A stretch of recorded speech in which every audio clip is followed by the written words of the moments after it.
8 जुलैला दुपारी 2:30 वाजेपासून हे रेस्क्यू ऑपरेशन सुरू झालं आहे. PCMCची फायर ब्रिगेडचं पूर्ण स्टाफ, त्याचप्रमाणे NDRF आणि आर्मी या तिघांच्या मदतीने हे रेस्क्यू ऑपरेशन चालू आहे.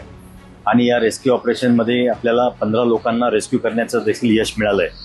आता हा शेवटचा जो टप्पा आहे, या टप्प्यामध्ये बिल्डिंग ज्या पद्धतीने कोसळली आहे ते बिल्डिंगचे स्लॅब एकत्र झालेले आहेत आणि आता जे उरलेले 8 लोक अडकलेले आहेत, तर ते 8 लोक जिथे अडकले आहेत तिथे दोन्ही स्लॅब एकत्र आल्यामुळे NDRFला त्या बिल्डिंगमध्ये शिरणं अवघड होत आहे. शिवाय या बिल्डिंगच्या अवतीभोवती खूप कचरा साचला आहे. कचरा आतमध्ये पण खूप गेलेला आहे, कारण कचरा पडूनच ही इमारत कोसळली आहे. त्यामुळे तो कचरा काढणं, त्याला कालपासून आपण जवळजवळ 15 मशीन्स लावून तो कचरा काढला, 15 पोकलेन मशीन्स लावून कचरा काढलेला आहे. आणि सर्व प्रयत्न जे आहेत NDRFच्या प्रोटोकॉलप्रमाणे आपण करतोय. मला सर्व नागरिकांना हेच सांगायचं आहे की प्रशासन, NDRF, पोलीस, CP साहेब सुद्धा इथेच होते. आता त्यांचे ॲडिशनल CP साहेब, पोलीस फोर्स सगळा इथं आहे. प्रशासनाचे आमचे सर्व additional commissioner, deputy commissioner sir इथं आहेत. माननीय मुख्यमंत्री महोदय सातत्याने याचा आढावा घेत आहेत. माननीय गिरीश महाजन साहेब याचा आढावा घेत आहेत. माननीय उपमुख्यमंत्री सुनेत्राताई पवार मॅडम त्या देखील याचा आढावा घेत आहेत आणि एकनाथ शिंदे साहेबांना देखील याचा सर्व आढावा दिलेला आहे. त्यामुळे शासन स्तरावरून सर्व मदत मिळते आहे, सर्व आढावा होतो आहे. आमचे महापौर साहेब, आमचे स्टँडिंग कमिटी चेअरमन, आमचे सर्व नगरसेवक आहेत, पदाधिकारी आहेत, पक्षनेते, हे सर्व इथे येऊन जात आहेत. खासदार महोदय, आमदार महोदय देखील इथे येऊन गेले. आणि सर्वांचं याच्याकडे आमचं सर्वांचं लक्ष आहे की ह्या 8 लोकांना आपल्याला याच्यातून रेस्क्यू कसं करता येईल आणि त्यांचा जीव कसा वाचवता येईल. त्यामुळे आमच्याकडनं सर्व प्रयत्न करतायत. कोणी अफवांवर विश्वास ठेवू नका. कामाचा वेग अजिबात कमी झालेला नाही. कधी लोकांना वाटतंय की कामाचा वेग कमी झाला आहे, त्याच्यामध्ये काही कमतरता नाही. NDRFची मॅनपॉवर जेवढी हवी तेवढी सर्व मॅनपॉवर देखील आपल्याकडे आहे.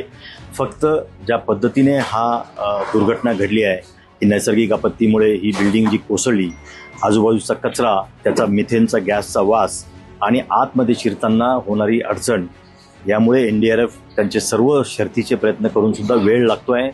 पण हे रेस्क्यू ऑपरेशन ज्या वेगाने चालू राहायला पाहिजे त्याच वेगाने चालू राहणार आहे. ही घटना घडल्यापासून माझ्यासहित मी, माझे अतिरिक्त आयुक्त, महापालिकेचे वैद्यकीय सर्व अधिकारी, फायर ब्रिगेडचे आमचे सर्व वरिष्ठ अधिकारी, आपत्ती व्यवस्थापनचे अधिकारी, पोलीस विभागाचे स्वतः पोलीस आयुक्त साहेब इथे होते, पोलिसांचे DCP इथं आहेत, सर्व इन्स्पेक्टर इथं आहेत, जॉईंट CP इथं आहेत, ॲडिशनल CP इथं आहेत. त्यामुळे सर्व अधिकारी इथेच जवळजवळ 72 तासापासून ह्याच फक्त ऑपरेशनमध्ये सर्व व्यस्त आहेत. आणि त्यामुळे या ऑपरेशनमध्ये कोणतीही कमतरता राहणार नाही असा आमचा प्रयत्न आहे. काल NDRFने त्यांचे जे डॉग स्क्वॉड आहे, त्यांचे जे स्निफर डॉग्स आहेत, ते सुद्धा आतमध्ये सोडून कुठे आपल्याला त्यांच्याकडनं शोध घेता येतो का त्याचा प्रयत्न केलेला आहे. त्याचप्रमाणे लाईव्ह डिटेक्टर इक्विपमेंट आहेत, ते लाईव्ह डिटेक्टर इक्विपमेंटसुद्धा NDRFने आत सोडलं आणि त्याचा देखील वापर करून बघितलेला आहे.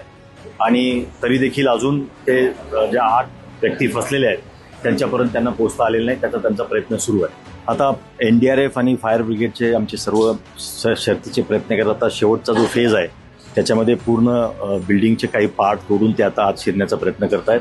त्यामुळे मला नागरिकांना हेच सांगायचं आहे की आम्ही सर्व शर्थीचे प्रयत्न इथं करतो आहोत.